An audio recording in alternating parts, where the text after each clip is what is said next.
Donc je m'appelle Natsi Missamou, je suis responsable de ce qu'on appelle Orange Énergie à Paris, à Casablanca et pour toute l'Afrique et le Moyen-Orient. Et dis-moi sur quoi porte spécifiquement alors l'activité Orange Énergie?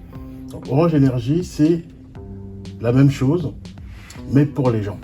Parce que de même qu'Orange a besoin d'énergie pour fonctionner, les gens en Afrique également en ont besoin.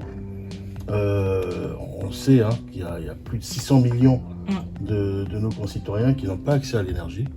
Et alors que les solutions existent, comme vous voyez, moi j'en ai plein. Ah oui, on voit plein de solutions. Il y a des solutions qui existent, mais les gens n'y ont pas accès. Ouais. Pourquoi? Parce qu'il y a une problématique de coût. C'est-à-dire, le solaire est économique à long terme. Par contre, au début, il faut investir une somme assez conséquente pour pouvoir l'acquérir, et ce qui fait que les gens préfèrent rester sur des solutions plus polluantes pour pouvoir s'électrifier. Orange Énergie vient pour permettre aux gens d'y avoir accès simplement en permettant que les systèmes soient donnés gratuitement aux gens et ensuite ils payent des mensualités selon leurs besoins, selon leurs usages. Et au bout d'un certain temps, ils peuvent devenir propriétaires de ce système et être solarisés. Super. Voilà. Et alors, quel est actuellement l'état de l'investissement d'Orange dans le domaine de l'énergie en Afrique?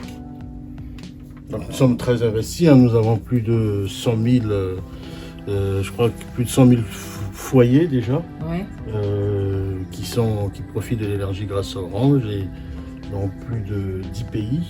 Le dernier, c'est le Libéria, donc je salue au passage le collègue du Libéria. Super. Donc on est très content. Et on veut en fait aller encore plus loin parce qu'il y a des vrais besoins. Pas simplement que de petites solutions comme ça de kits solaires, mais aussi d'autres solutions qui pourraient permettre par exemple de générer de l'argent avec le solaire. Par exemple, pouvoir conserver les aliments, conserver les produits de la pêche, rafraîchir des boissons, pouvoir moudre du grain, pouvoir apporter de l'eau, irriguer. Il y a beaucoup de solutions autour du solaire qui peuvent même enrichir les gens. D'accord. Et puis, je ne dis pas en ville, toutes les solutions autour plutôt des économies d'énergie cette fois-ci. Pouvoir mesurer ce que l'on consomme avec des systèmes connectés, un peu ce qu'on appelle le smart metering, qui permet de mieux contrôler ce que l'on consomme, en en être conscient et pouvoir aussi comme ça réduire ses dépenses et faire du bien à la planète. Voilà. Ça c'est clair, ça c'est un grand engagement d'Orange. Super, merci Natsi. Alors ma dernière question c'est what's the next step? Quelles sont les prochaines étapes d'Orange Énergie en termes de consolidation et de développement? En fait, aujourd'hui, on n'est qu'au début. Donc, les prochaines étapes, c'est vraiment de poursuivre. On n'en est vraiment qu'au début. On pense qu'il y a l'enjeu est énorme.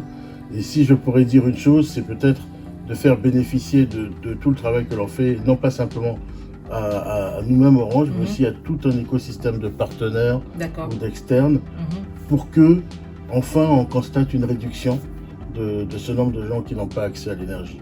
Le chantier est suffisamment grand pour qu'on ait besoin de s'y mettre vraiment à plusieurs, donc à tous, avec les énergéticiens qui ont besoin de cette digitalisation pour devenir des électriciens, comme on dit, 4.0, et puis aussi tous les acteurs qui veulent apporter le solaire dans nos pays. Alors c'est ouvrir notre système à d'autres, c'est peut-être ça la prochaine étape. Voilà.